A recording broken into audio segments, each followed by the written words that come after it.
اللہ ہمارے گناہوں کو چھپاتا ہے، پھر ہمیں پکارتا ہے، پھر ہمارے گناہوں کو بخشتا ہے، اور پھر ہم سے محبت کرتا ہے، اور پھر ہمارے گناہوں کو نیکیوں میں کنورٹ کر دیتا ہے، یعنی ہمارے گناہوں کو نیکیوں میں تبدیل کر دیتا ہے۔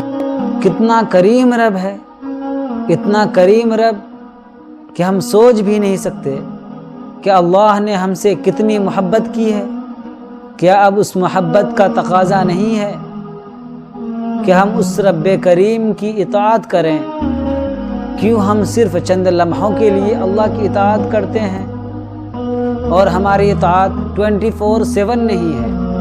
تو ہمیں ہر وقت اللہ کی اطاعت میں اپنے آپ کو مشغول رکھنا چاہیے۔